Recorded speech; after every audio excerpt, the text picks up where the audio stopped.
want to know something about yourself, sit on your bed one night and say, what's one thing I'm doing wrong, that I know I'm doing wrong, that I could fix, that I would fix? You meditate on that, you'll get an answer. And it won't be one you want, but it'll be the necessary one. This might sound like an old tale you've heard, but stay with us as we explore its far-fetching implications relating to human psychology, personal goals, facing fear, and the limitless potential within us.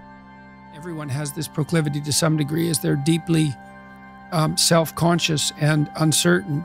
And so instead of allowing the person they're with to connect with that underlying uncertainty and inadequacy, they act out a persona. Yeah. And then the problem is that, well, perhaps the person falls in love with that persona, but there's no real connection there. It's an artifice.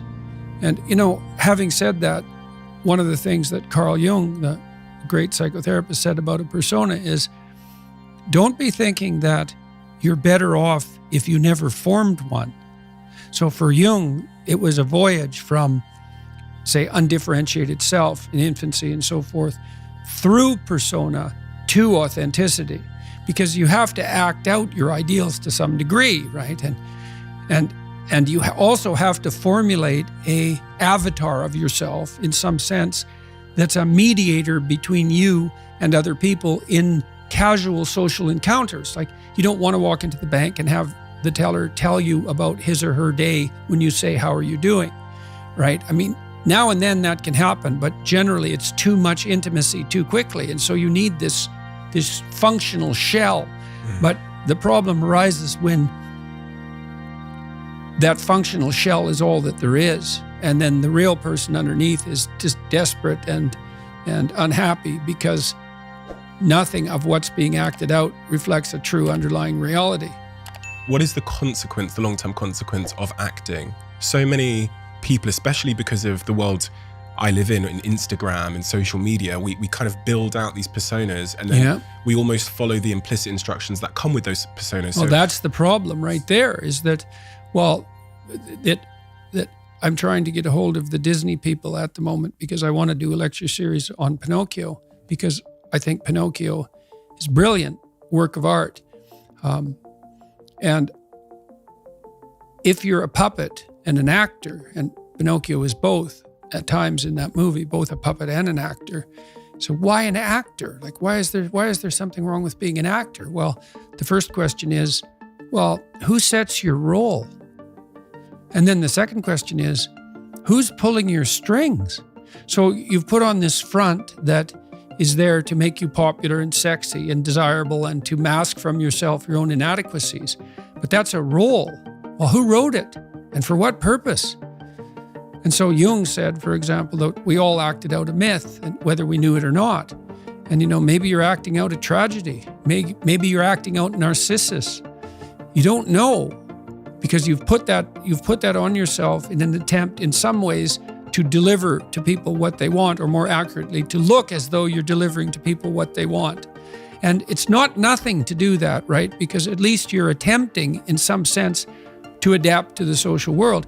Someone who's really infantile and dependent, someone who's never left home, part of their problem is that they haven't crafted a persona.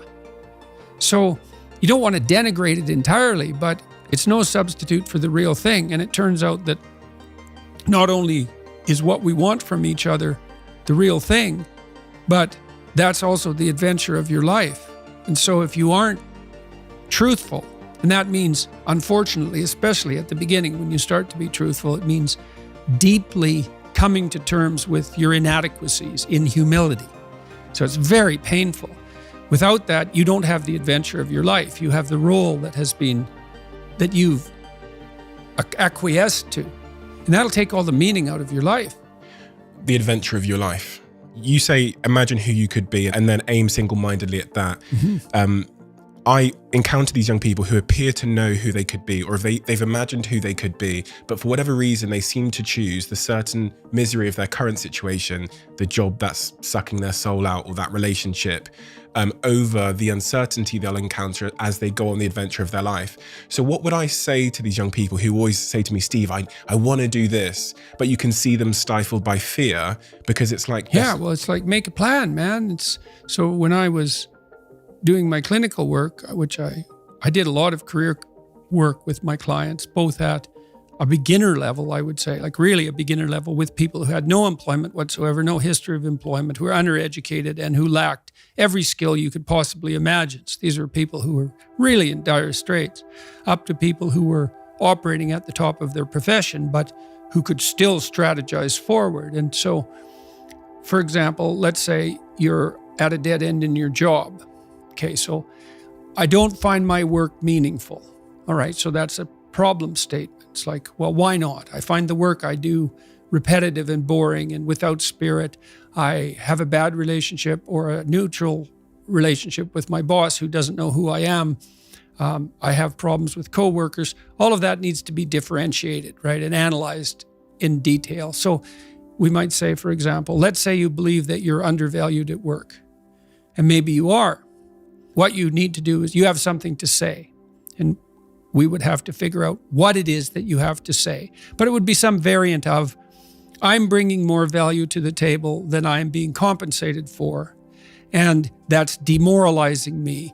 And it's also not good for you being my boss, because if I'm actually more valuable than is being recognized, then the fact that you're not valuing me properly means that I will become demoralized, I won't work properly, and you won't get the best out of me. So it's bad for both of us. And if your boss is in principle not amenable to such a discussion, then what you should seriously consider doing is finding another job. Okay, so let's say we're going to set you up for this. Okay, this isn't like next week's enterprise, man. This is your life. So the first thing I would ask is, well, do you have your resume or CV in order? Well, I haven't typed it up for 3 years. Well, what do you think about bringing it up? Well, I'm pretty nervous about that because there's some holes in it. And, I didn't do so well in college and I'm kind of embarrassed about my resume. It's like, okay, bring it in. Let's go through it. Let's at least update it. Let's look where the holes are. Let's look at where the inadequacies are as far as you're concerned, right? This isn't my judgment. It's your judgment. Let's walk through those judgments and see if they're warranted, because maybe you're just too guilty and ashamed and self-conscious and anxious, and you're looking at your resume more critically than someone else would. And maybe there's some holes that you need to rectify. You were 2 courses away from your BA and you dropped out or something like that. Well, maybe we need 6 months to address that. And at least, even if you can't be fully educated, you could be taking some courses online. And so when you went to a new job interview and they said, what about this hole? You'd say, well, I came to terms with that 6 months ago, and in an effort to rectify it, I'm taking the following courses, and here's my plan for completion. That's a really good answer.